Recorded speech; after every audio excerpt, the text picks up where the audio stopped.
Ia telah mengosongkan diri dan mengambil rupa seorang hamba dan menjadi sama dengan manusia. Bapak, Ibu, saudara-saudari umat beriman terkasih, kurang lebih 3 tahun Yesus menjalankan karya misinya. Waktu penuntasan karya Yesus semakin mendekat. Menuju ke sana, Yesus memulainya dengan memasuki kota Yerusalem secara meriah. Ia dielu-elukan, disorak-sorai, dikagumi, dan dipuja-puji sebagai Raja keturunan Daud. Hosana, Hosana, Putra Daud. Hal ini dilakukan karena mereka ingat akan apa yang Yesus ajarkan dan yang Yesus lakukan. Mereka menemukan tokoh yang sangat berwibawa dalam mengajar dan melakukan pekerjaan-pekerjaan besar. Rupanya, banyak orang sudah merasa sumpek oleh tekanan politik dan sosial dari penjajah bangsa Roma. Secara politik, peristiwa Yesus masuk kota Yerusalem sedikit menekan bangsa Roma untuk berpikir ulang tentang eksistensi mereka di tanah Yudea. Gerakan people power orang Yahudi hari ini sangat luar biasa. Semua yang dipikirkan dan diharapkan oleh orang banyak tentang dan dari Yesus tidak salah. Namun pemikiran dan harapan banyak orang tentang Yesus sungguh berbeda dengan konsep awal Yesus datang ke dunia. Artinya, perjalanan Yesus menuju Yerusalem bukan perjalanan untuk melakukan gerakan politik demi menumbangkan rezim penjajah, atau bukan perjalanan wisata, tetapi Yesus ingin memenuhi seluruh kehendak Allah atas dirinya. Dia datang dengan semangat seorang hamba. Yesus memberi pesan misinya dengan sebuah simbol, yakni menunggang keledai betina, seekor keledai yang lemah dan sudah memiliki anak. Keledai itu pun bukan milik Yesus, tetapi keledai pinjaman. Tentu saja setelah dipakai, Yesus akan mengembalikan keledai itu kepada tuannya. Saudara-saudari, kita juga telah membaca dan mendengar bacaan suci dalam liturgi hari ini. Bacaan suci tadi memaparkan kepada kita tentang arti misi Yesus memasuki kota Yerusalem. Bacaan kedua dari surat Rasul Paulus kepada jemaat di Filipi, kita baca dan dengar tentang kidung pujian hamba Yahweh. Hamba Yahweh menempuh ziarah hidup ini dengan keyakinan kokoh bahwa derita, sengsara, salib merupakan bagian tak terpisahkan dari kehidupan. Hamba Yahweh tahu ziarah hidupnya itu berat dan melelahkan, menguras tenaga, pikiran, dan waktu.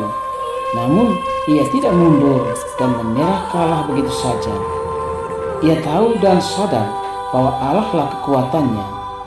Ketahanan dalam derita itulah jaminan kemenangan, sebab Allah tidak pernah meninggalkan orang yang menderita.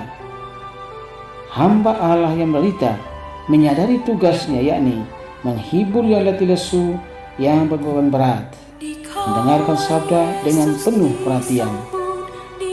Saudara-saudari terkasih, ketaatan hamba Allah dalam derita, dalam sengsara, seperti yang juga digambarkan dalam bacaan pertama dari kitab Nabi Yesaya hari ini, menyata secara sempurna dalam diri Yesus dari Nazaret. Ia merendahkan dirinya dengan taat sampai mati di salib. Saudara-saudari terkasih, sifat khas dari kehidupan Yesus adalah kerendahan hati, ketaatan total, dan penghampaan diri.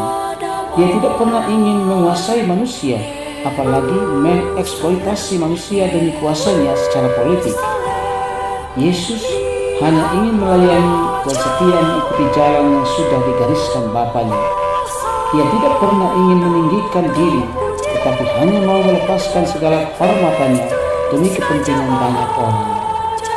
Saudara-saudari terkasih, Bila kerendahan hati, ketaatan, dan penghambaan diri merupakan sifat Kristus yang kasih utama, maka orang beriman mencoba menghayati hidupnya dalam perjuangan, kegagalan, sakit, kesuksesan, kegembiraan dengan sikap seperti Yesus. Orang yang dalam hidupnya selalu mementingkan diri sendiri dan mencari popularitas diri, ingin dipuji, dikagumi, diakui, disoraki, merupakan kemalangan yang menghancurkan kebahagiaannya. Saudara-saudari, Sabda Tuhan hari ini menyapa dan mengajak kita untuk seperti Yesus dengan penghambaan diri dan melayani tanpa pamrih, dimuliakan oleh Bapa dan mendapat nama baru Kurios, Tuhan penguasa segala. Demikian juga setiap kita yang berusaha setia melayani dan memperhatikan kebahagiaan sesama akan dijamin keselamatan kita. Yesus sebagai hamba Allah yang menderita sampai di atas salib itu oleh Matius dan Injil dipandang sebagai perwujudan rencana Allah seperti yang telah dinubuatkan para nabi. Yesus telah menerima piala penderitaan dan kematian dengan rela dan ikhlas. Yesus dia menempuh hidup dengan pasrah total. Dengan menanggung sengsara, Yesus mampu menyatakan kasih yang menyelamatkan.